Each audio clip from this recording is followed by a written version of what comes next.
प्रेरणा दर्पण साहित्यिक एवं सांस्कृतिक मंच के सभी दर्शकों का मैं आज हिंदी दिवस के विशेष अवसर पर आयोजित परिचर्चा में स्वागत करता हूं। आज हमारे साथ दो मेहमान हैं, श्रीमती संतोष खन्ना जी, जो कि लेखिका हैं। संसद भवन में कार्य करने का इनको अनुभव है, ये वहाँ से सेवानिवृत्त हुई हैं।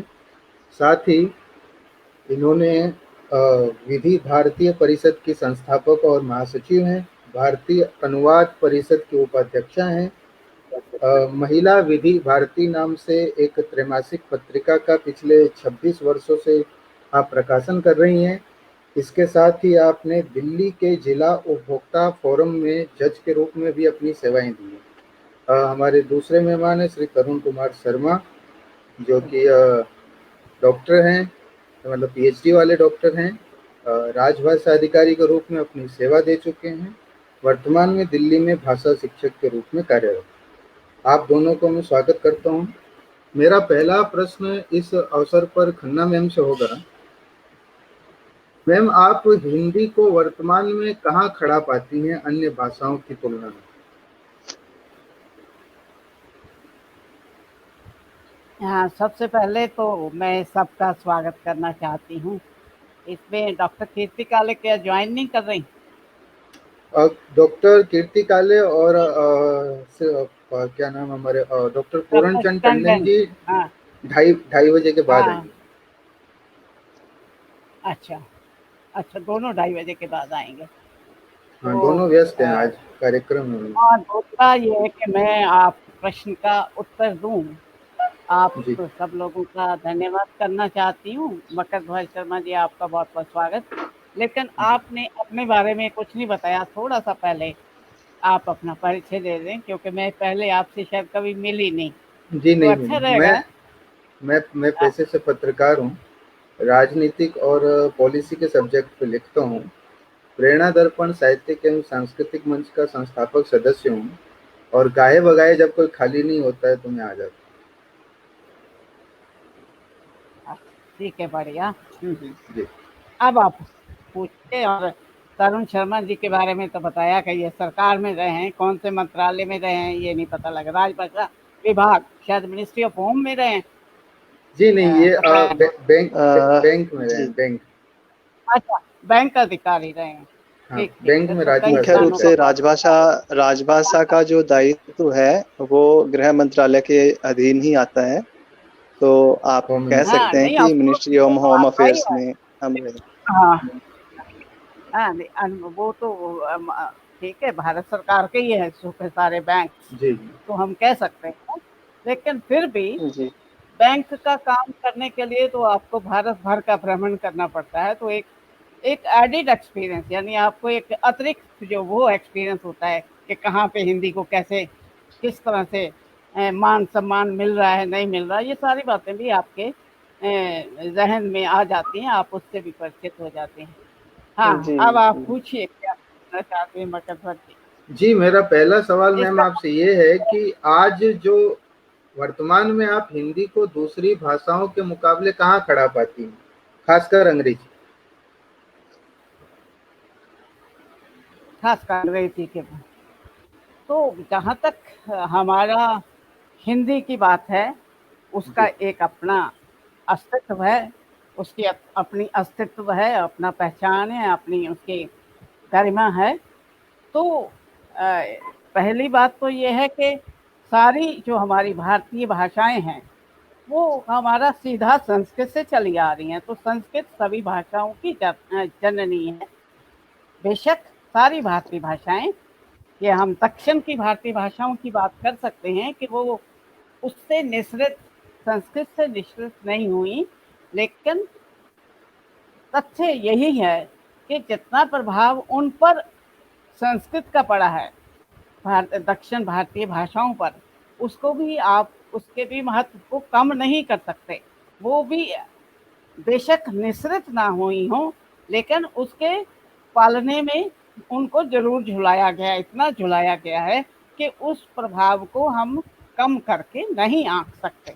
सही है ना? जी तो जी लेकिन अगर बिल्कुल हम सही है। चूंकि हम संस्कृत के संदर्भ में अपनी भाषा को आज अगर देखें तो अगर संस्कृति, हमारी प्राचीन संस्कृति जो कि बहुत समृद्ध रही है, जो कि आज भी उतनी ही जीवित है जितनी कि उस वक्त थी, तो उसका भी श्रेय संस्कृत भाषा को जाता है, फिर हिंदी को जाता है, क्योंकि वो ना केवल हमारे संवाद की भाषा है, बल्कि वो हमारी संस्कृति की वाहक भाषा भी है। वो जो हमारी प्राचीन समृद्धतम संस्कृति है, हिंदी भाषा उसकी भी वाहक है। लेकिन कुछ तथ्यों की ओर मैं बताऊंगी कि समय में हमने हिंदी को राजभाषा बना लिया, संपर्क भाषा भी वो है। और ये इसका बेल का क्या अर्थ है? अभी एक बेल बजी थी मकर जी, वो सिस्टम में बज रही एक मैम, आपको सुबह समझ। अच्छा, ठीक है। तो कहने का मतलब कि संविधान में हमने हिंदी को राजभाषा बना दिया, लेकिन जी और उस वक्त भी अगर हम भारतीय चाहते तो उसको उतना ही मान सम्मान दे सकते थे जितनी की वो हकदार थी। लेकिन चूंकि हम 200 साल या कई वर्षों तक मानसिकता हमारी गुलामी की रही, हम गुलामी में जिए, लेकिन वो हो ना सका, वो हो ना सका। और अब हम जो है संविधान में राजभाषा उसको बना दिया है, विधान में राजभाषा उसको बना दिया है, लेकिन उसके साथ कुछ छल्ला अंग्रेजी का चुके लगा दिया।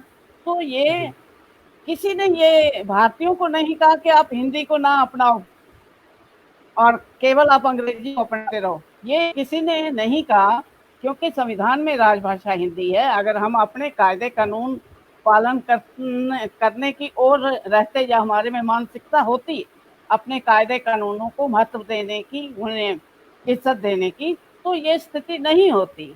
क्योंकि हम भारतीयों के डीएनए में ही ये है कि हम अपने कायदे कानूनों को नहीं मानते। अब उसकी भी जी साइकोलॉजिकल कई मनोवैज्ञानिक कारण है कि हम क्यों नहीं मानते, उसके लिए भी भाषा उत्तरदायी है। क्योंकि हमारे कायदे कानून सारे अंग्रेजी के माध्यम से हमारे पास आए, और अंग्रेजी के माध्यम से आए तो जो हमारी अधिकांश जो जनता है, कुछ एक 10% को या कितने आजकल तो 5% को छोड़ दें, तो कितने लोग अंग्रेजी में वेल वर्स्ड हैं, उनको कितनी प्रवीणता अंग्रेजी में हासिल है।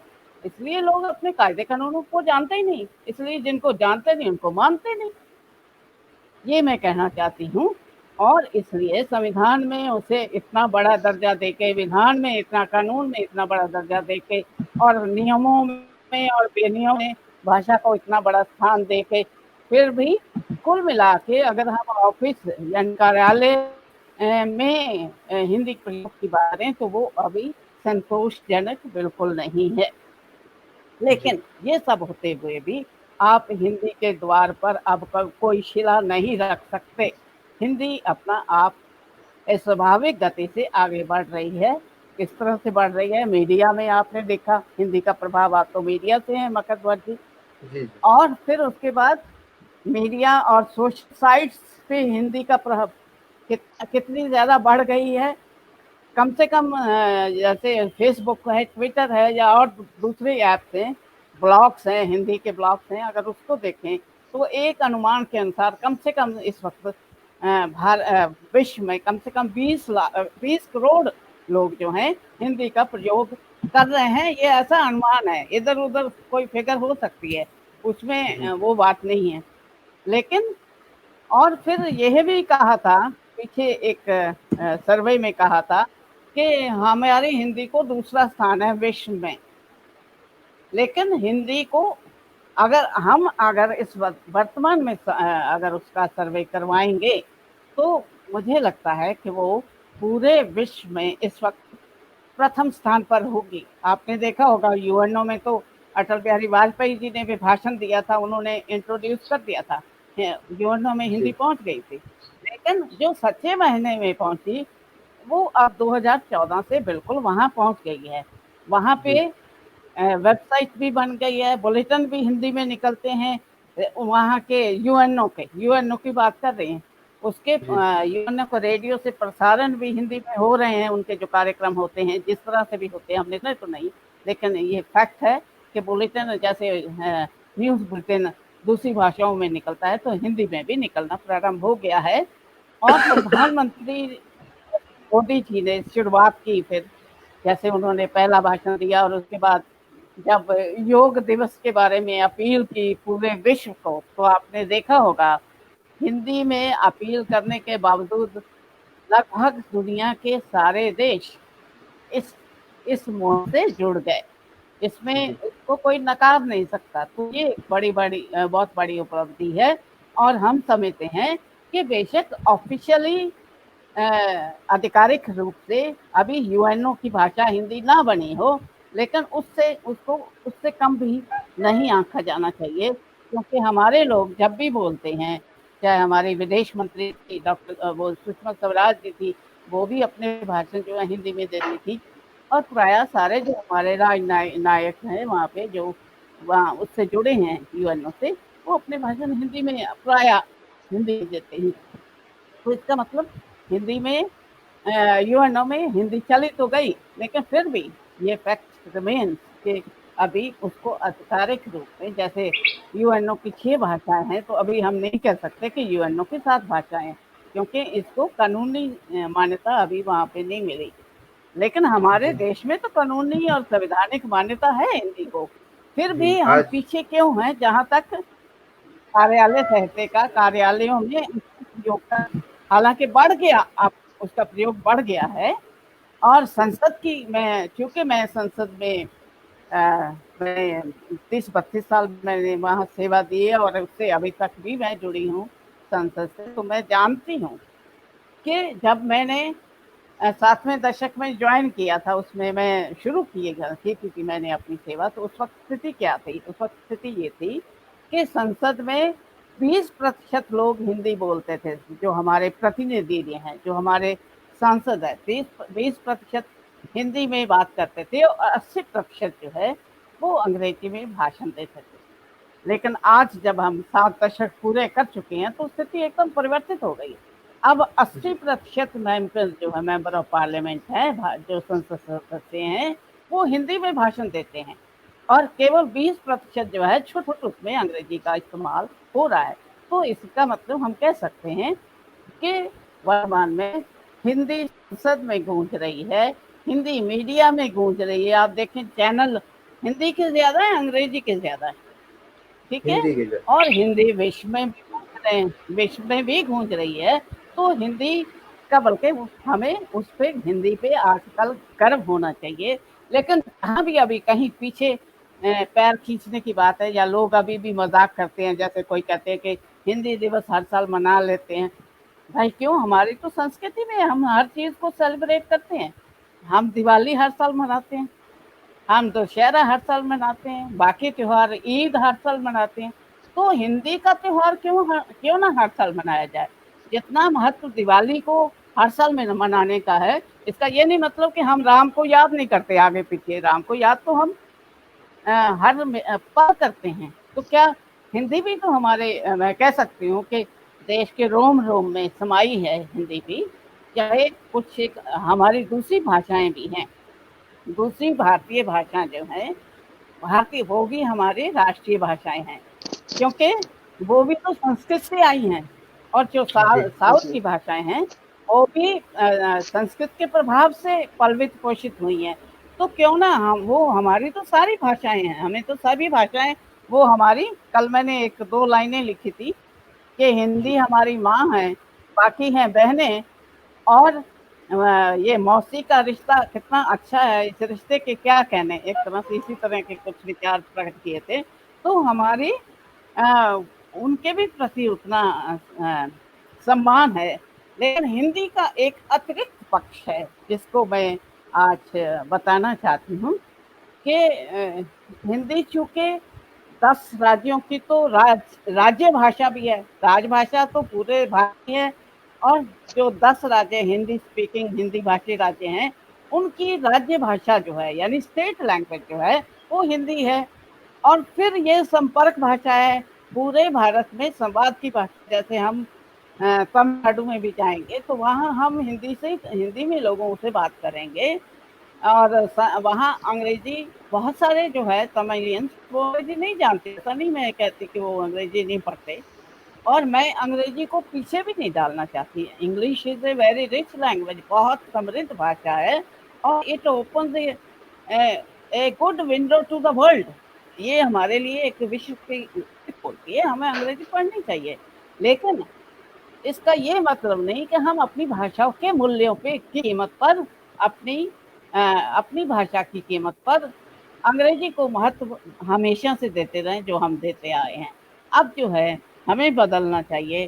जैसे स्वाभिमान हम अंग्रेजी के लिए फील करते हैं, उससे ज्यादा स्वाभिमान हमें अनुभव होना चाहिए हिंदी के नाम से, बंगला के नाम से, तमिल के नाम से, तेलुगु के, कन्नड़ और सारी भाषाओं के नाम से होना चाहिए। क्योंकि हम तो इतने अमीर हैं, इतने अमीर तो विश्व में कोई देश नहीं जहाँ तक भाषाओं का संबंध है। तो हमारी इस जी। अमीरी के लिए हमें ईश्वर के प्रति धन्यवाद करना चाहिए कि उसने हमें इतना दिया, भाषाओं का धन इतना दिया। तो हम उसकी उपेक्षा क्यों करें, हम उसका स्वागत करें, उसे अपने हृदय से लगाएं।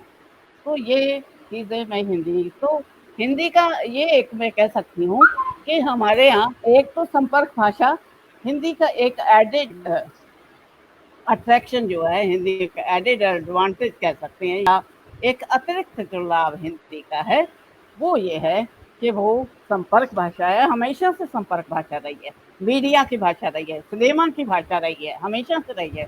जब साउथ से यहाँ नॉर्थ में लोग आते हैं प्रचार करने, साधु वगैरह जो महान आत्माएं आती हैं, चाहे वो अब ये हो रविशंकर जी हो, महेश योगी हूँ, जब इस तरह से इधर आते हैं, या वो थे जो ओशो हुए, तो क्या वो हिंदी नहीं बोलते थे? हिंदी बोलते थे। जब हिंदी वालों से वार्तालाप करते तो हिंदी बोलते थे। और जितने भी हमारे यहाँ से वहाँ से लोग आते हैं साउथ से प्रचार करने धर्म के बारे में, तो वो हिंदी से वार्तालाप संवाद करते हैं नॉर्थ के लोगों से। तो इसका मतलब ये है कि हिंदी तो भारत भर में छाई हुई है और हिंदी को खास विशेषाधिकार नहीं मिलना चाहिए। लेकिन हमें एक ऐसी भाषा चाहिए जिससे हम अपने पूरे भारत से संवाद तो कर सकें। हमें भाषा की दीवार आड़े ना आए। क्योंकि जैसे मैं एक बार तक मैसूर यूनिवर्सिटी के बुलावे पे मैं गई थी, बंगलौर से होते हुए मैसूर पहुंची थी। तो वहाँ रास्ते में जब बस की जर्नी कर रहे थे, एयरपोर्ट से जब बस की जर्नी कर रहे थे, तो मुझे कोई हिंदी का या अंग्रेजी का कोई साइन बोर्ड ही नहीं नजर आया।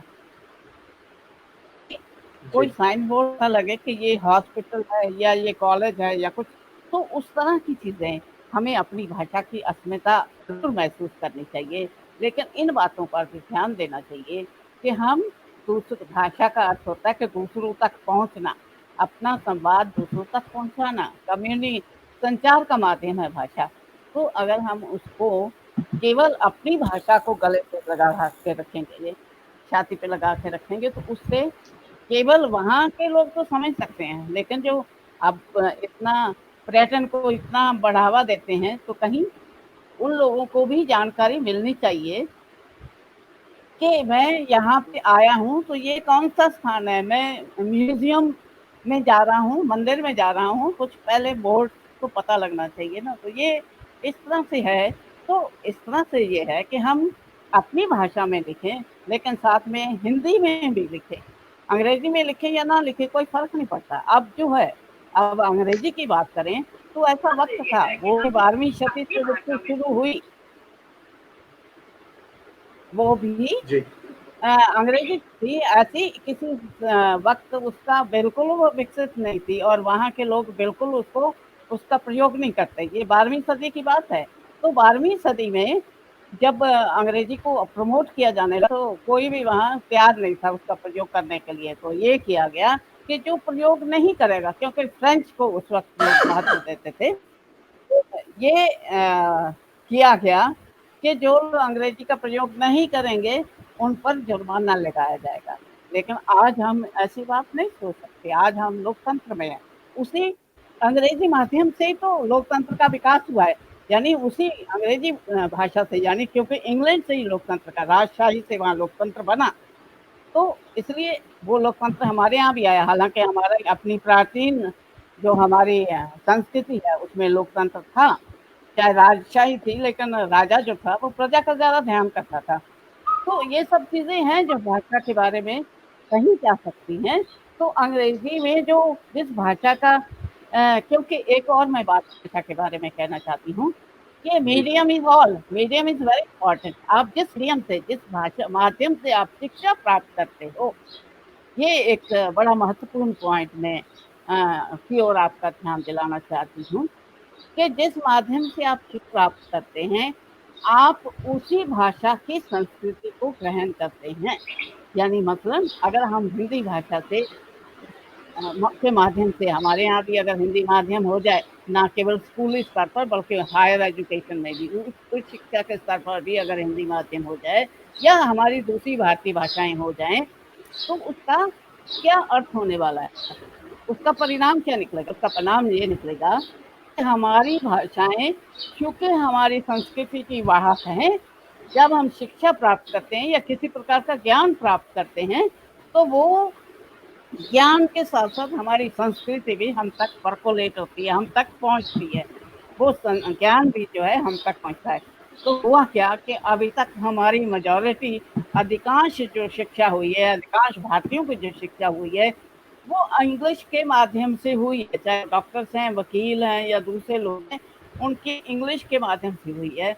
तो हम उनको दोष नहीं दे सकते अगर वो अपनी अनभिज्ञता प्रदर्शित करते हैं अपनी संस्कृति के प्रति, क्योंकि वो संस्कृति पश्चिमी संस्कृति को महत्व दे रहे हैं, वहीं के मूल्यों को अपने लिए ले रहे हैं। जहाँ किसी के ऐसे मूल्य हैं उन्हें हमें अपना लेना चाहिए, लेकिन हमें अंधाधुंध बिना सोचे समझे जीवन में उतारेंगे तो जो आज में हमारी समाज का ढांचा हो गया वैसे ही तो होगा।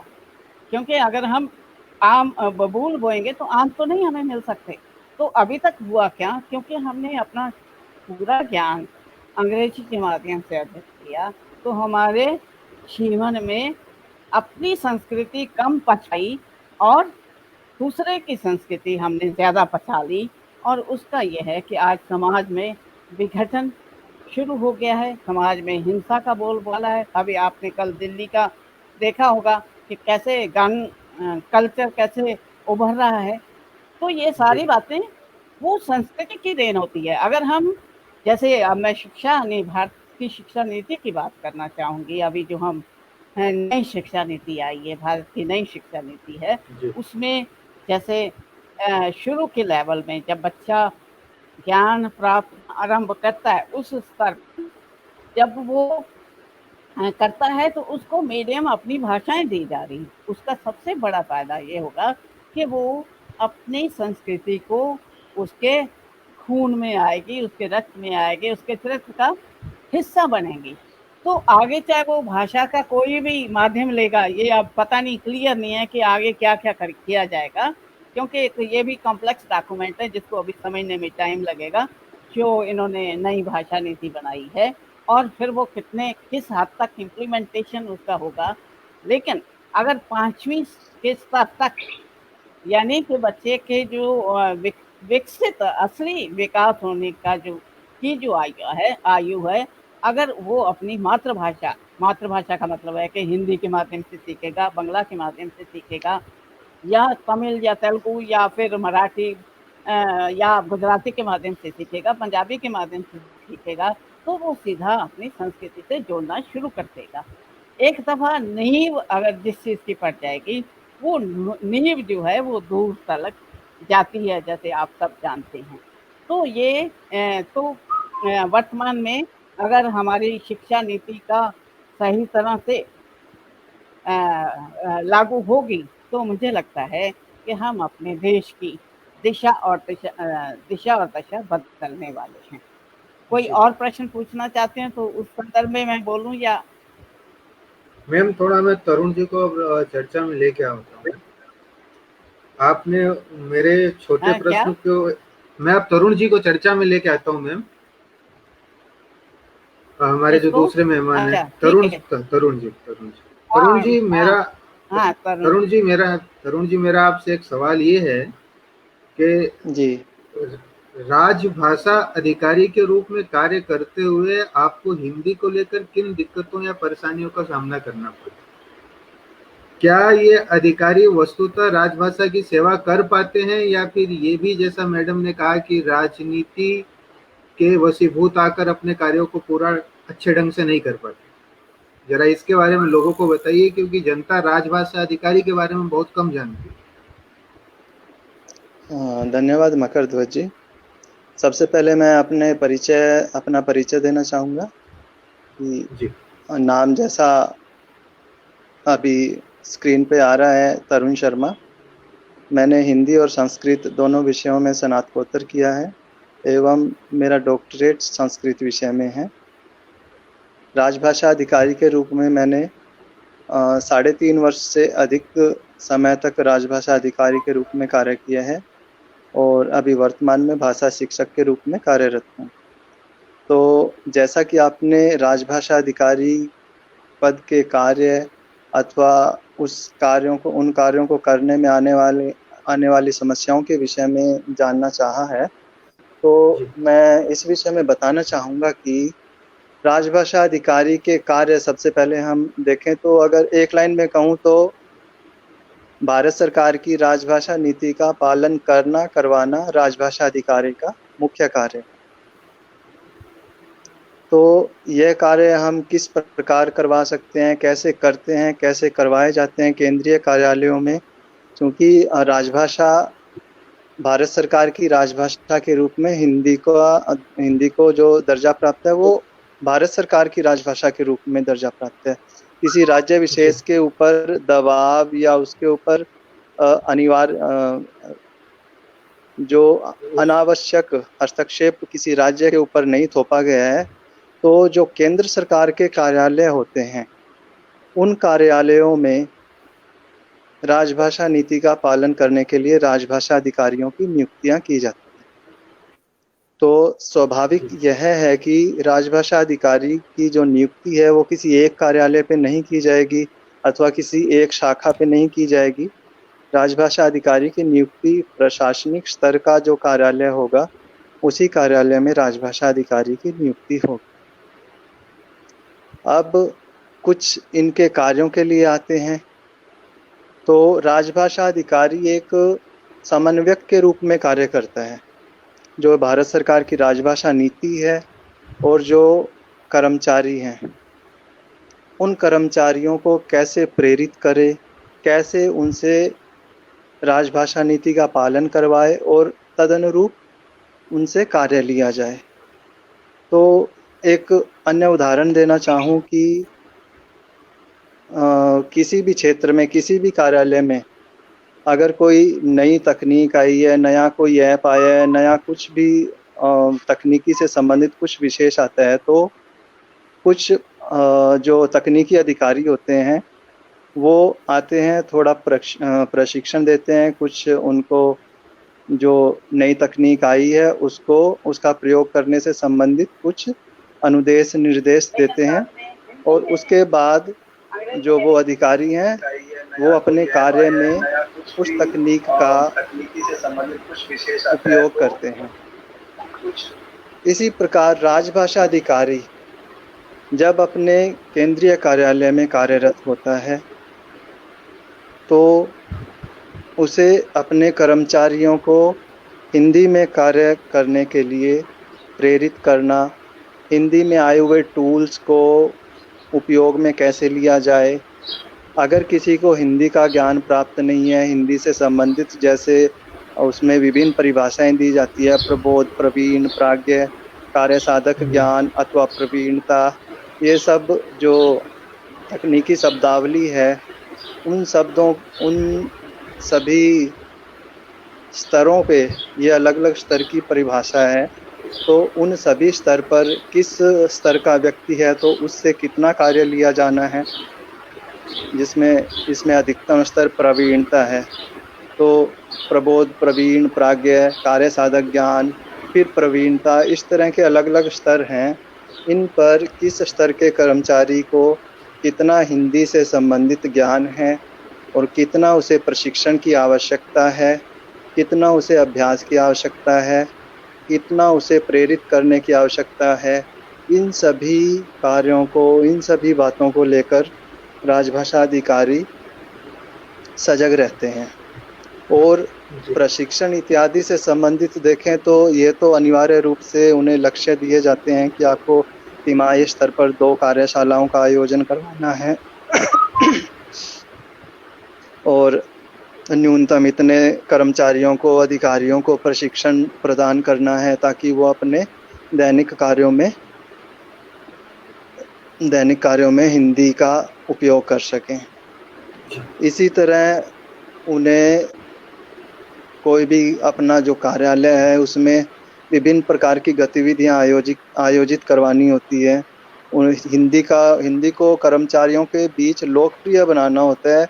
सबसे पहले तो जब तक कर्मचारियों की इच्छा नहीं होगी तो हिंदी में काम नहीं होगा। इसलिए हिंदी को उनके बीच में लोकप्रिय बनाना कि हिंदी सहज है, सरल है और हिंदी में हम काम कर सकते हैं, हिंदी में काम होता है। क्योंकि अभी अगर हम वर्तमान परिप्रेक्ष्य में देखें तो जो नई भर्तियां हो रही है, जिस क्षेत्र में मैं रहा हूं, मैं उस क्षेत्र की विशेष बात करूंगा। नई भर्तियां जो हो रही है उसमें 60 से 70% अंग्रेजी बैकग्राउंड के, अंग्रेजी पृष्ठभूमि के कर्मचारी भर्ती होकर आते हैं। क्योंकि उनका जो पृष्ठभूमि है, उनका जो अध्ययन हुआ है वो सब अंग्रेजी पृष्ठभूमि से है। तो हालांकि यहाँ पे एक बात और मैं कहना चाहूँगा, जो बोलचाल की भाषा है, जो आपसी व्यवहार की भाषा है, वह निश्चित रूप से हिंदी ही है, परंतु जब लेखन की बात आएगी तब वहाँ पर अंग्रेजी हिंदी से अधिक आगे निकल जाती है। तो इसी चीज़ को कि जो हम बोल रहे हैं, जिस चीज़ को हम आपस में बात कर रहे हैं, व्यवहार कर रहे हैं, उसी चीज़ को हमें शब्द स्वरूप, उसी चीज़ को हमें अपने वाक्य रचना के माध्यम से अपने कार्य व्यवहार में उतारना है। तो यह कोई बहुत बड़ी बात नहीं है कि हम उसे कर नहीं सकते, सिर्फ हमारी इच्छा शक्ति की ज़रूरत है। और इसे कर्मचारियों के बीच में लोकप्रिय कैसे बनाया जाए, इस संबंध में विभिन्न प्रकार की संगोष्ठियां आयोजित करना, परिचर्चा कार्यक्रम आयोजित करना, कवि सम्मेलन, हिंदी दिवस का आयोजन, ये सब, हिंदी पखवाड़ा होता है, हिंदी माह बनाया जाता है कई जगह पे। इस पूरे महीने में विभिन्न प्रकार की प्रतियोगिताओं का आयोजन किया जाता है ताकि कर्मचारियों का हिंदी के प्रति लगाव हो, कर्मचारी हिंदी से जुड़े, किसी न किसी तरीके से, किसी न किसी बहाने से कर्मचारियों को हिंदी से जोड़े रखना है। सबसे पहले जब हम उन्हें हिंदी से जोड़ेंगे तभी वो आगे अपना कार्य कर पाएंगे। अगर इसी संबंध में विभिन्न प्रकार की योजनाएं चलाई जाती है, भारत सरकार के जितने भी केंद्रीय कार्यालय हैं, सभी कार्यालयों में कुछ आंतरिक योजनाएं हैं, कुछ केंद्रीय स्तर की योजनाएं हैं। जो कर्मचारी, अधिकारी हिंदी का अधिकाधिक प्रयोग करते हैं उन्हें विभिन्न प्रकार के पुरस्कार दिए जाते हैं। जो शाखा इकाई या छोटा प्रशासनिक कार्यालय के अधीन आने वाला छोटा कार्यालय जिस स्तर पर हिंदी का प्रयोग कर रहा है, उसके स्तर पर विभिन्न प्रकार की योजनाएं चलाई जाती हैं कि उन्हें पुरस्कृत किया जाए। इन सब का उद्देश्य यही है कि लोग, कर्मचारी जो हैं वो हिंदी में काम करने के लिए प्रोत्साहित हों और हिंदी को अपनाएं। तो हम इस विषय में देखें कि कठिनाई क्या आ रही है, क्या समस्याओं का सामना करना पड़ता है।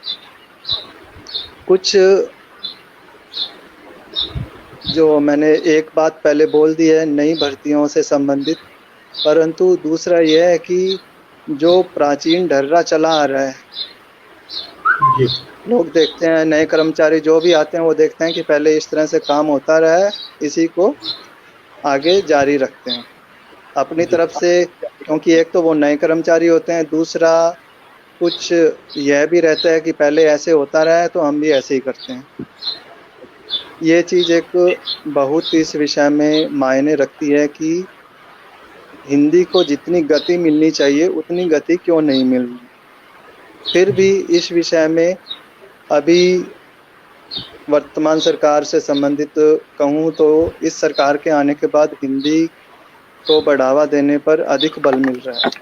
क्योंकि जो गृह मंत्री हैं वो विशेष रूप से इस विषय पर अपना प्रत्यक्ष हस्तक्षेप कर रहे हैं कि विभिन्न कार्यालयों में हिंदी से संबंधित प्रगति की क्या स्थिति है, क्या चल रहा है, किस तरह की तकनीकों का उपयोग किया जा रहा है और किस स्तर का कार्य हो रहा है। तो अभी इस विषय में यह कहना कि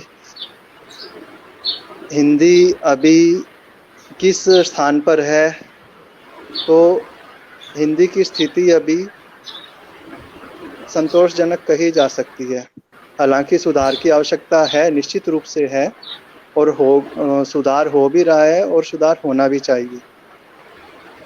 परंतु हिंदी की स्थिति हम आरंभिक काल से देखें तो जो उस समय के कार्यालयीन भाषा के रूप में प्रयोग हो रही थी, जब राजभाषा नीति राजभाषा लागू हो गई तो यह प्रावधान किया गया था कि हिंदी के साथ साथ 15 वर्षों आरंभ में 15 वर्षों तक अंग्रेजी को भी उपयोग किया साथ में इसे कार्य कार्य के रूप में उपयोग किया जाएगा, ताकि किसी प्रकार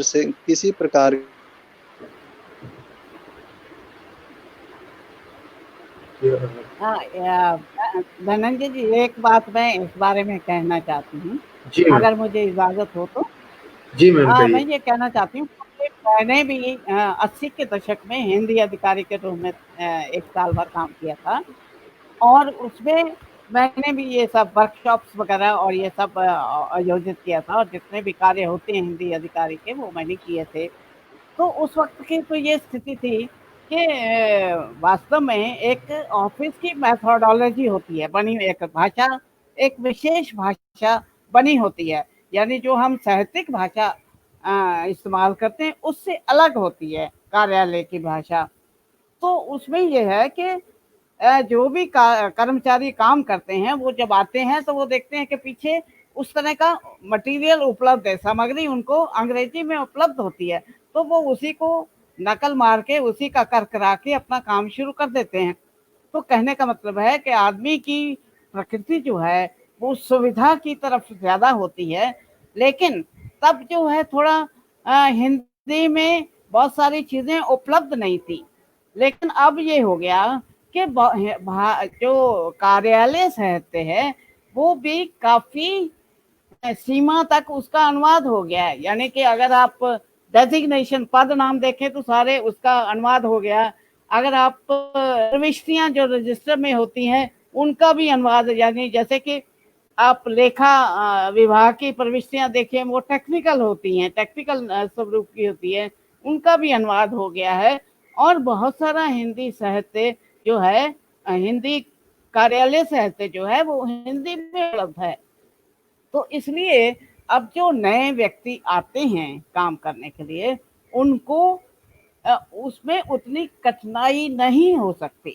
सिर्फ प्रश्न यही है कि हम हिंदी को लेके एक स्वाभिमान की भावना से जब तक संपर्क नहीं होंगे तो जरूरत इस बात की है, सुविधाओं की कोई कमी नहीं है।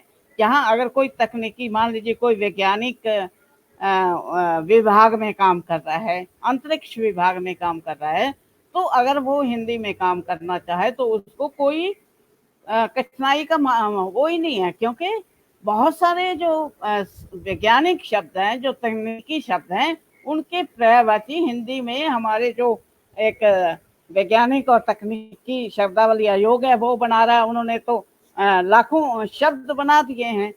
तो अगर कोई कार्यालय का जो, चाहे वो टेक्निकल विषय भी हो उसके, और वो हिंदी में काम करना चाहे तो उसकी सहायता ले सकता है। उसको ये नहीं कि अब वो कहे मैं कहाँ से मुझे तो पर्यायवाची पता नहीं, ऐसे नहीं हो सकता। तो इसका मतलब यह है कि जो भाषा संबंधी सामग्री है वो सब उपलब्ध है, वेबसाइट पे उपलब्ध है, यानी वो इंटरनेट पे उपलब्ध है, इवन पुस्तकों में उपलब्ध है, जो इतनी बड़ी बड़ी डिक्शनरीज बना दी हैं। अभी वैज्ञानिक और तकनीकी शब्दावली आयोग की संसदीय समिति वो निरीक्षण कर रही थी, तो उसमें उन्होंने वो इतने मोटे मोटे ग्रंथ जो शब्दावली निर्माण के उन्होंने उनको भेंट किए एमपीज को और उसके जो सभापति थे, तो वो खुश भी हुए कि हिंदी में तो बहुत काम हो रहा है। ये कोई नहीं कह सकता कि हिंदी अब पिछड़ी हुई है या हमारे पास हिंदी में काम करने के लिए भाषा नहीं है। सिर्फ एक स्वाभिमान जगाने की जरूरत है कि हम अपनी भाषाओं के प्रति स्वाभिमान की भावना पैदा करें। एक अंग्रेजी का जो प्रयोग है वो हम जहाँ करना चाहते हैं करें, लेकिन जो अपने कामकाज है ताकि हमारा पूरी हमारा जन जन उस काम से जुड़ सके। अभी भी क्या होता है, जहाँ तक अभी हिंदी में न्याय नहीं मिलता, और जो भी पत्र जाते हैं लोगों को, इंडिविजुअल्स को, जो व्यक्तिगत पत्र भारत सरकार से जाते हैं, चाहे वो इस तरह के हो, लाइसेंस वगैरह हो, ये सभी द्विभाषी होते हैं। बैंक में काम द्विभाषी होता है, तो ऐसा नहीं है कि काम किया नहीं जा सकता। पहले जब मैं 80 के दशक की बात कर रही थी, जब मैंने हिंदी अधिकारी के रूप में काम किया पीएससी से, तो तब लोगों में और मानसिकता थी। तब अभी इट वॉज टू अर्ली, मतलब उस वक्त बहुत कहीं हिंदी के अनुवाद उपलब्ध नहीं थे। अब तो आपने अगर कहीं वो नाम पत्र बनवाना है, सूचना पत्र कोई भी बनना है, वो हिंदी में सब उपलब्ध है, आपको बना बनाया मटेरियल मिलेगा। जैसे अंग्रेजी में बना बनाया मिलता है, ऐसे आपको हिंदी में भी बना बनाया मिलेगा। तो इसलिए ये कोई बहाना नहीं कि हम हिंदी में काम कैसे करें, क्योंकि जैसे अभी आपने कहा 15 वर्ष तक जैसे संविधान में राजभाषा बना दिया गया और उसको 15 वर्ष के लिए स्थगित कर दिया गया। किस लिए कर दिया गया? द आइडिया वाज, उसके पीछे मंशा यही थी कि इन 15 वर्षों में लोग हिंदी के लिए अपने आप कर लेंगे, लेकिन ऐसा हुआ नहीं। लोगों ने अपने आप को, हालांकि हिंदी शिक्षण योजना शुरू की गई, कार्यशालाएं की गई, लोगों को करा के अभी भी जो वर्कशॉप इतनी होती रहती हैं, वो उसमें ये बताया जाता है कि दफ्तरों में कार्य हिंदी में कैसे किया जाए। तो अगर ये खाना पूर्ति अगर बनकर रह जाएगी तो हम हिंदी कहीं, जहाँ तक कार्यालय साहित्य की बात है, वहाँ तक हम उसको कहीं नहीं बढ़ा सकेंगे। जैसे आपने बताया कि होम मिनिस्टर या हमारे गृह मंत्री हैं, उनका आग्रह रहता है कि हम हिंदी में ज़्यादा से ज़्यादा काम करें। एक्चुअली भाषा का सत्ता से बहुत कुछ लेना देना है, लेकिन सत्ता भी कई धरातलों पर मजबूर होती है। अगर ऐसा, चूंकि हमारा लोकतंत्र है, अभी भी लोकतंत्र के हिसाब से, हमारे संविधान के अनुसार से हमारी सरकारें चल रही हैं, और वो जो ऐसे नहीं कि वो रातों रात एक आदेश निकाल दें कि कल से कोई अंग्रेजी का प्रयोग नहीं करेगा, ऐसे नहीं है। तो हम परसुएशन यानी अनुरोध के माध्यम से हिंदी को आगे बढ़ाने की बात है। हिंदी हो या बाकी भारतीय भाषाओं हो, केवल हिंदी की बात नहीं है, क्योंकि हर राज्य में राज्य की भी राजभाषा दूसरी है। यानी अगर हम वेस्ट बंगाल को लें तो वहाँ बंगला में काम होना चाहिए ऑफिस में, और इसी तरह से अपनी अपनी राजभाषाएं अपनी अपनी अलग हैं। हालांकि न्याय के क्षेत्र में हम बहुत पिछड़े हैं। वहाँ तो न्याय के क्षेत्र में हिंदी का प्रवेश वर्जित है। संविधान के धरातल पर हिंदी का प्रवेश न्यायालयों में वर्जित है। विधान यानी कानून के धरातल पर, नियम विनियम के धरातल पर वर्जित है। और दूसरा यह है कि कुछ इंडिविजुअल्स, व्यक्तियों जो अपने आप को सोचें कि हम ही कानूनदा हैं, कोई और हो ही नहीं सकता, और वो उनके धरातल पर विधि के क्षेत्र में जो है हिंदी का जो, और भारतीय भाषाओं का, केवल हिंदी की बात नहीं है, भारतीय भाषाओं की, कि वहाँ भी कानून वर्जित है। क्योंकि संविधान में ही लिख दिया गया कि उच्चतम न्यायालय की भाषा अंग्रेजी होगी। एकदम मतलब शल का उसमें प्रयोग किया गया है। शल का मतलब अनिवार्यता, जब तक कि संसद में कोई और कानून ना बन जाए। और संसद में अभी कहीं मुझे नहीं लगता कि निकट भविष्य में ऐसा कोई कानून बनने वाला है। तो यानी कि उच्चतम न्यायालय में तो हिंदी का प्रवेश एकदम वर्जित है। उच्च न्यायालयों में भी हिंदी का प्रवेश वर्जित है, क्योंकि संविधान में कहा कि इनकी भाषा हिंदी अंग्रेजी होगी। और अगर उसमें एक परंतु लगाया गया, एक प्रोविजन किया गया, एक एक्सेप्शन दी गई है, जहाँ तक हाई कोर्ट्स की बात है, उच्च न्यायालयों की बात है, कि अगर वहाँ का राज्यपाल चाहेगा और वो राष्ट्रपति की पूर्व अनुमति से वो वहाँ हिंदी का प्रयोग आधिकारिक कर सकता है, हिंदी का या दूसरी भारतीय भाषाओं का। यानी कि अगर जो हिंदी स्पीकिंग स्टेट है वहाँ की राज्य भाषा जो राज्य भाषा भी राजभाषा हिंदी है, तो वहाँ हिंदी का प्रयोग हो सकता है। जैसे कई दफ़ा आपने देखा होगा जो इलाहाबाद उच्च न्यायालय है, यानी जो इसका है, उसमें एक वो जज विशेष हुए, प्रेम शंकर हुए गुप्ता, वो अपने जो निर्णय थे वो हिंदी में लिखते थे। और फिर एक बार ऐसे भी हुआ जब मुलायम सिंह चीफ मिनिस्टर बने, तो उन्होंने कहा सारा काम हिंदी में होगा, तो हिंदी में होना शुरू हो गया। लेकिन वो उस मतलब यूपी में जब हिंदी का प्रयोग शुरू हुआ, लेकिन उसका मिजाज दूसरे राज्यों से नहीं मिला, फिर उसको यूपी को भी रिवर्ट करना पड़ा अपनी तरफ से। तो यानी उच्च न्यायालयों में भी दूसरी भाषा का प्रयोग, हिंदी का और अन्य भारतीय भाषाओं का प्रयोग हो सकता है, लेकिन अभी हुआ नहीं है। क्योंकि आप अगर जो विधि की भाषा, जो भाषिकता ही अगर आप इंग्लिश में ही दोगे, सिर्फ अंग्रेजी के माध्यम से अगर शिक्षा होगी, तो फिर उसके बाद आप सोच नहीं सकते कि कभी आम आदमी को न्याय हिंदी में मिलेगा या उसकी भारतीय भाषाओं में मिलेगा, ये हो ही नहीं सकता। तो लेकिन ये बहुत बड़ा काम हिंदी अधिकारियों के जिम्मे गवर्नमेंट ने दिया, जो इम्प्लीमेंटेशन का काम दिया है। क्योंकि उसमें जो और राजभाषा अधिनियम 1963 की धारा 3(3) है, उसमें द्विभाषिकता की स्थिति लागू की गई है। और हमारे कर्णधारों ने तो बहुत बेड़ा हमारा ऐसे तार दिया कि वो द्विभाषिकता की स्थिति कब तक रहेगी, इसको भी कानून में ही बता दिया गया। उसमें ये कहा कि ये द्विभाषिकता की स्थिति का ये मतलब है कि अगर भारत सरकार का कोई अपॉइंटमेंट लेटर है या कोई और आदेश है या कोई भी होगा, अगर वो अंग्रेजी में निकलता है तो उसका अनुवाद हिंदी में होना जरूरी है, या कभी कोई हिंदी में निकालेगा तो उसका अनुवाद अंग्रेजी में होना जरूरी है।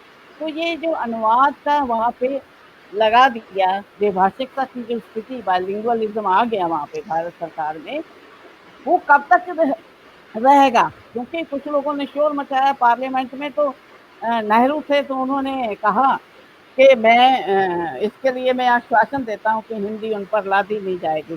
तो वो उसके लिए एक नियम 5 चली गई, लगता है उनका नेटवर्क चला गया। तरुण जी, मैं आपकी तरफ आता हूँ। आपके जी सवाल को पूरा जवाब दिया मैडम ने।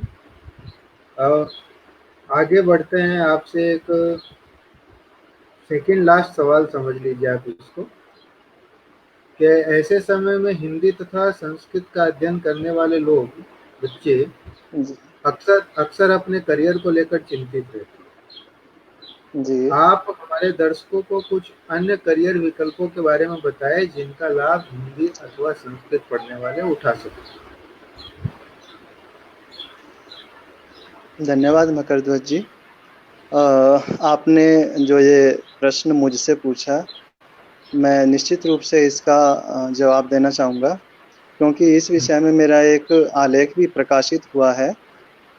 तो संस्कृत अथवा हिंदी के क्षेत्र में रोजगार, समाज में एक यह पूर्वाग्रह है कि संस्कृत अथवा हिंदी में अध्ययन करने के बाद रोजगार की संभावनाएं अत्यल्प हैं। परंतु मैं निश्चित रूप से कहना चाहता हूं कि यह समाज की अपरिपक्वता का उदाहरण है। हिंदी हो अथवा संस्कृत हो अथवा कोई अन्य विषय, सभी विषयों में अध्ययन के बाद उनमें रोजगार के अवसर सभी के लिए भिन्न भिन्न हैं। संस्कृत अथवा हिंदी में अधिकांश अवसर एक समान हैं, क्योंकि दोनों भाषाएं एक समान अध्ययन के रूप में, विषय के रूप में अध्ययन की जाती है। उनके कार्य क्षेत्र, उनकी लिपि, उनकी वर्णमाला में कोई विशेष अंतर नहीं है। तो हम इस क्षेत्र में जो छात्र संस्कृत अथवा हिंदी में अपना करियर बनाना चाहते हैं, जिन छात्रों ने इन विषयों में अपनी पढ़ाई पूरी की है, तो उन्हें क्या क्या रोजगार की उनके सामने अवसर हैं, क्या क्या वो कर सकते हैं। तो इस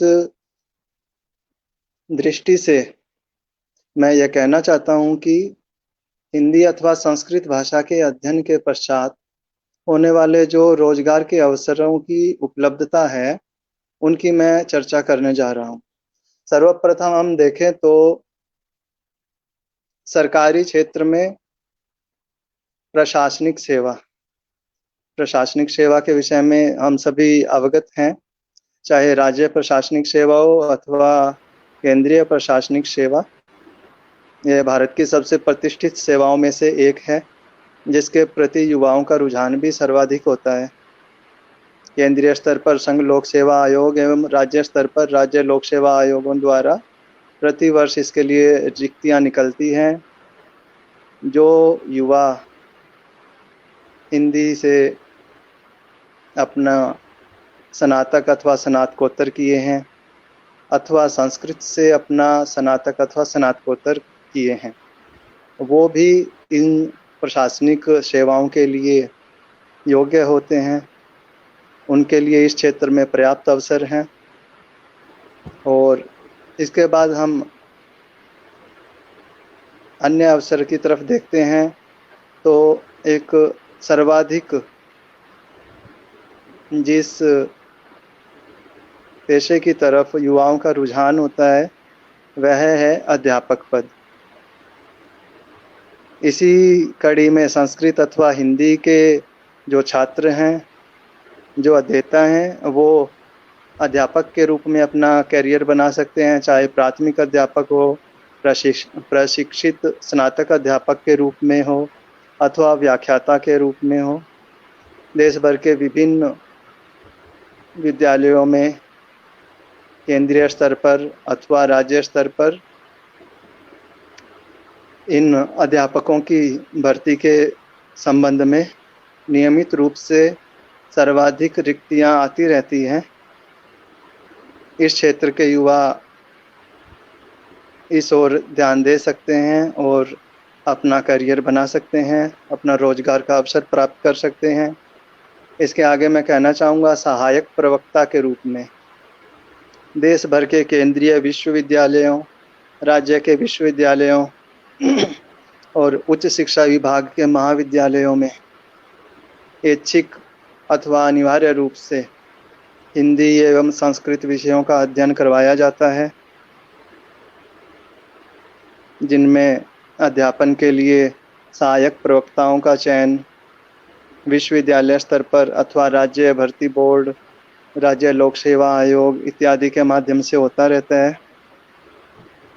इसी क्षेत्र में हम आगे देखें तो अनुसंधान सहायक के रूप में हिंदी एवं संस्कृत में शोध कार्य करने वाले विद्यार्थियों की सहायता के लिए सरकारी और गैर सरकारी क्षेत्र के शोध संस्थान अपने यहाँ अनुसंधान सहायकों की नियुक्तियां करते हैं।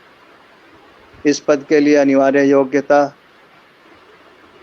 जो हम हिंदी अथवा संस्कृत विषय की कर रहे हैं तो इन विषयों में परास्नातक, आचार्य अथवा हिंदी में स्नातकोत्तर की जो उपाधियां हैं, ये इनके लिए अनिवार्य योग्यताएं हैं।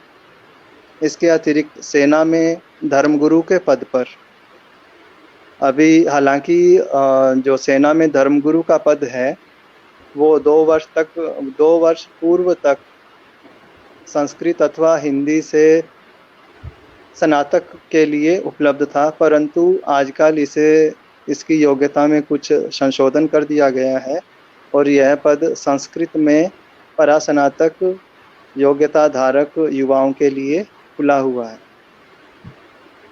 आगामी अवसर के रूप में मैं कहना चाहता हूं कि अनुवादक के रूप में संस्कृत अथवा हिंदी से जो छात्र अपनी शिक्षा प्राप्त किए हैं, सरकारी प्रतिष्ठान अथवा सामाजिक क्षेत्र के उपक्रमों में अनुवादक का पद होता है। विभिन्न भाषाओं में आए पत्रों तथा अन्य साहित्य के अनुवाद कार्य के लिए इस पद पर नियुक्ति की जाती है। जिन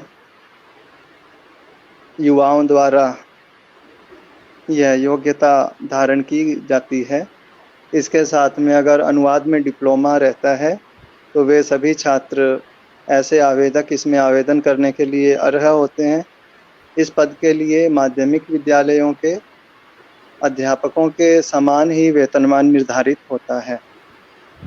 इसके अतिरिक्त योग शिक्षक के रूप में आज दुनिया भर में स्वास्थ्य और योग के प्रति जागरूकता बढ़ी है और योग प्रशिक्षकों की मांग भी दिनों दिन बढ़ती जा रही है। इस क्षेत्र में जिन युवाओं ने संबंधित योग्यता उपाधि धारण की है वे इस क्षेत्र में आसानी से अपना रोजगार प्राप्त कर सकते हैं।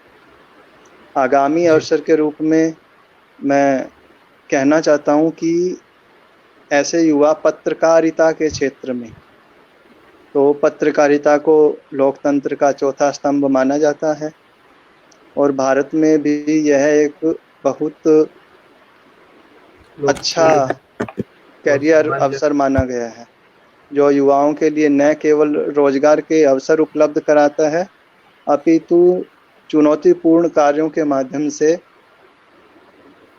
अपनी जो योग्यता है उसे समक्ष प्रस्तुत करने और अपने यश और प्रतिष्ठा में वृद्धि करने का अवसर भी प्रदान करता है।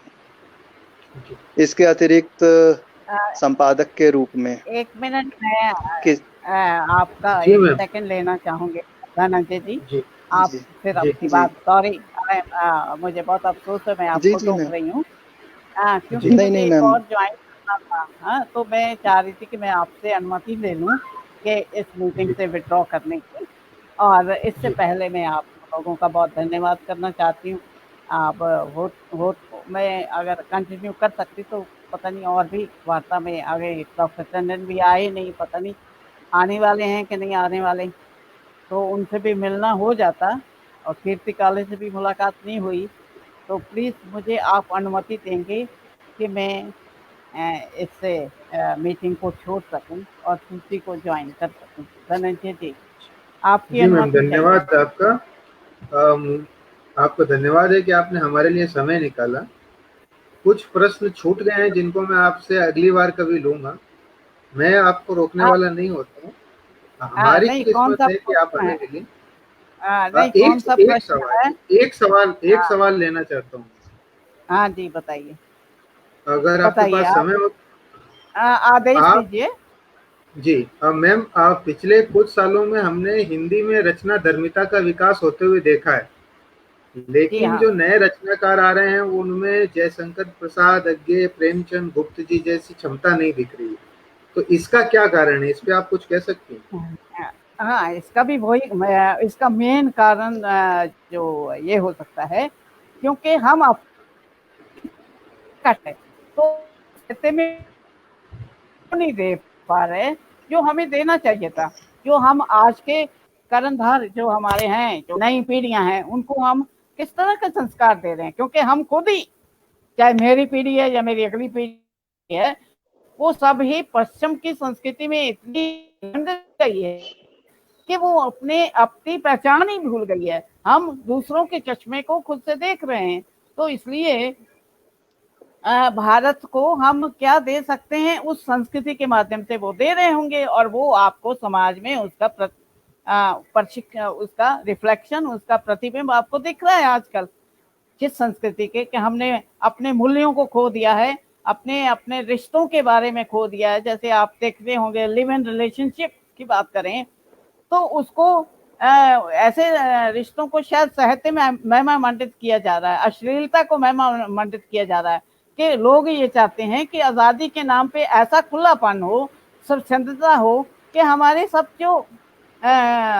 जो हमारी आई मीन जो हमारी संस्कृति है, प्राचीन संस्कृति का जो वो प्रभाव हो जाए। कुछ लोगों का यही क्राइटेरिया है, और अभी तक जो लोग हैं लिख रहे हैं, ठीक है, वो जनता के लिए लिख रहे हैं, जन के उद्धार के लिए लिख रहे हैं, लेकिन बीच बीच में जो हमारे पास साहित्य आ रहा है वो ऐसा नहीं आ रहा कि जो आपको प्रेरणा दे सके, जो आपको कोई संदेश दे सके। मैं तो साहित्य के बारे में जब भी कहती हूँ कि हमें ऐसा साहित्य नहीं देना चाहिए कि जिसमें केवल अश्लीलता हो या इतना खुलापन हो जाए कि कुछ पर्दा रहे ही नहीं किसी बात का।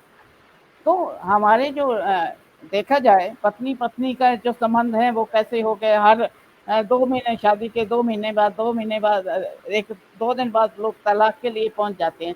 तो ये सब चीजें क्यों हो रही हैं? इतना खुलापन हो गया, यानी कि संयम और अनुशासन हमारे यहाँ नहीं बचा। तो ये जब हम संयम, संकल्प और अनुशासन की तरफ नहीं जाएंगे और उसको साहित्य में नहीं उतारेंगे उस लेवल तक, जिस लेवल तक जयशंकर प्रसाद ने उतारा, जिस लेवल तक निराला जी ने जो बात की, राम की शक्ति पूजा में की है या कामायनी में की है, या फिर आगे दिनकर वगैरह ने जो हमें एक प्रेरक साहित्य दिया है, वो हम नहीं दे पाए, जबकि हमारा शत्रु फिर हमारी सिर पे खड़ा है।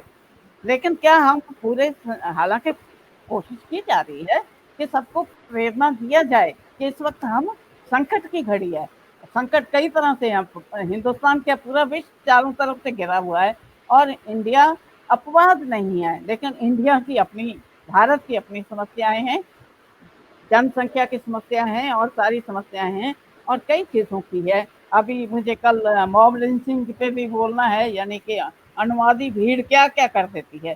तो ये सब कहाँ से आया? हमारी तो ये सभ्यता, हमारी में तो बुद्ध के वंशज हैं जिन्होंने अहिंसा को इतना हमारे खून में दे दिया कि जब हमारे पे दुश्मन भी आते हैं तो हम उनको स्वागत करते हैं, उन्हें अपनी चुटकी से लगाते हैं और यही उसे फलने फूलने देते हैं। चाहे वो धर्म की बात हो, चाहे वो भाषा की बात हो, चाहे वो किसी के राज्य का जहाँ बात हो, हम तो वो हैं।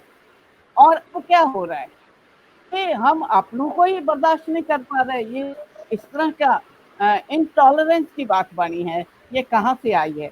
कम से कम हमारी भारतीय संस्कृति में नहीं है, हमें अपनी संस्कृति को वापस लाना पड़ेगा और फिर जब वो वापस आएगी तो साहित्य में भी उसका रिफ्लेक्शन होगा।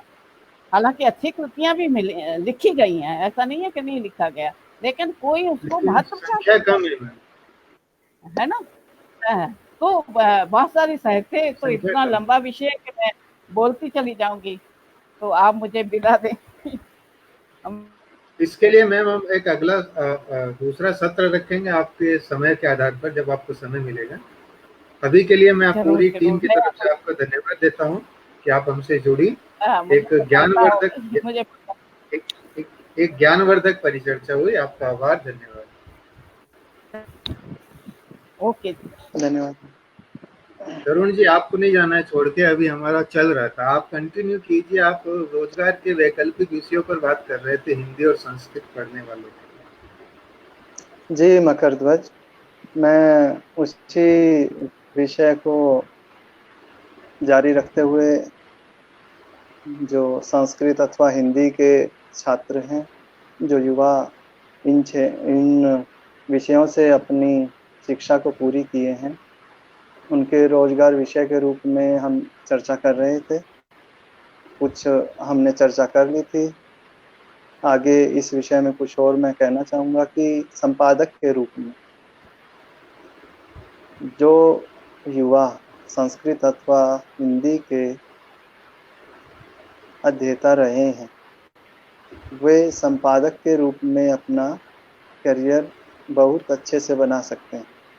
किसी पुस्तक, पत्र पत्रिका के प्रकाशन में संपादक की महत्वपूर्ण भूमिका होती है। जो छात्र भाषा, साहित्य इत्यादि की अच्छी समझ रखते हैं, वे इस कार्य के लिए पूरी तरह से अर्ह हैं और हिंदी भाषी क्षेत्र में पत्र पत्रिका या पुस्तकों के प्रकाशन संस्थानों में संपादक का कार्य करने के लिए हिंदी अथवा संस्कृत के अध्येताओं को ही वरीयता दी जाती है। इस क्षेत्र में कार्य करने के लिए सरकारी अथवा निजी दोनों क्षेत्र में पर्याप्त अवसर उपलब्ध, जहां पर्याप्त वेतन के साथ प्रतिष्ठा में भी वृद्धि होती है। इलेक्ट्रॉनिक मीडिया के आ जाने के बाद यह क्षेत्र और भी ज़्यादा आकर्षक और चुनौतीपूर्ण हो गया है एवं ऐसे छात्र इस क्षेत्र में अपना रोजगार अवसर देख सकते हैं। इसके अलावा मैं कहना चाहता हूँ एक सामान्य से रूप में कि लिपिक के रूप में सरकारी क्षेत्र हो अथवा निजी क्षेत्र, लिपिक पद सभी क्षेत्रों में महत्वपूर्ण है। सरकारी क्षेत्र में देखें तो कर्मचारी चयन आयोग, रेलवे इत्यादि में लिपिक संवर्ग की नियुक्ति के लिए 12वीं कक्षा अथवा उपाध्याय उत्तीर्ण होना आवश्यक है, अथवा संस्कृत के ऐसे छात्र जिन्होंने विशारद इत्यादि परीक्षा उत्तीर्ण की है वे इस नौकरी के लिए आवेदन कर सकते हैं। यह लिपिक पद एक ऐसा संवर्ग है जिस संवर्ग पर किसी न किसी संस्थान, विभाग, क्षेत्र, राज्य में पूरे वर्ष रिक्तियां निकली रहती हैं। सिर्फ इसके लिए पर्याप्त जानकारी एवं जागरूकता होनी आवश्यक है, तो इस क्षेत्र में पर्याप्त अवसर उपलब्ध है। इसके अतिरिक्त निजी एवं सामाजिक क्षेत्र में लेखक के रूप में आप अपना करियर बना सकते हैं। शिक्षा शास्त्री के रूप में अपना करियर बना सकते हैं। समाज शास्त्री एवं दार्शनिक के रूप में अपना रोजगार अवसर चयन कर सकते हैं। समाज सुधारक के रूप में अपना रोजगार अवसर बना सकते हैं। सामाजिक समरसता की स्थापना और समाज को जोड़ने में समाज सेवकों की बड़ी भूमिका होती है। और जो भाषा से संबंधित अध्येता हैं, वो इस क्षेत्र में जिन्होंने भाषा साहित्य का अध्ययन किया है, वो इस क्षेत्र में, वो इस संवर्ग में सर्वाधिक उपयुक्त होते हैं कि कोई भी छोटा आयोजन हो या बड़ा हो, आपदा हो, गरीबों की शिक्षा दीक्षा हो, स्वास्थ्य हो, अन्य कार्य, या जिस तरफ सुविधा संपन्न वर्ग का ध्यान नहीं जाता, उस तरफ समाज सुधारक उस तरफ अपना ध्यान आकर्षित करते हैं। समकालीन अव्यवस्थाओं और बुराइयों से समाज को बचाकर रखना, सत्ता और धर्म की स्थापना को समाज के निचले तबके तक पहुंचाना, ये कार्य समाज सुधारकों का ही है।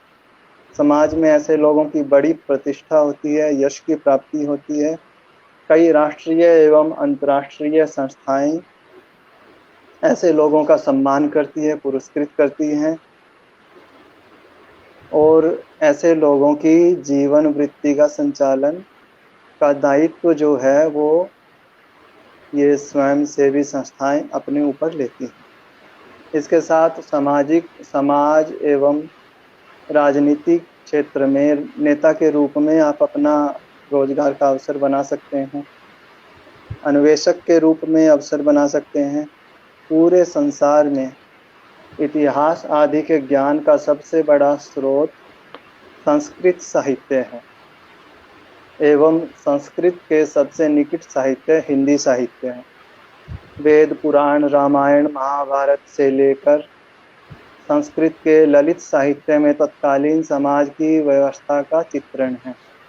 इतिहास, भूगोल, शासन व्यवस्था, व्यापार, कृषि, जलवायु, नदियाँ, बादल, नक्षत्र, इन सब के बारे में संस्कृत के विशाल साहित्य में चर्चा मिलती है।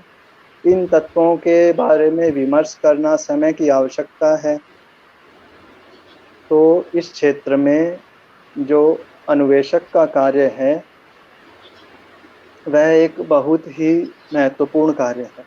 नासा जैसी संस्थाएं भी इस क्षेत्र में कार्य कर रही हैं और भारत में आकर इस क्षेत्र के जानकार व्यक्तियों को आवश्यकता के आधार पर अपने यहाँ नासा जैसी संस्थाएं नियुक्तियां दे रही है, जो तथ्यों को जुटाकर उनकी प्रामाणिकता पर कार्य करें।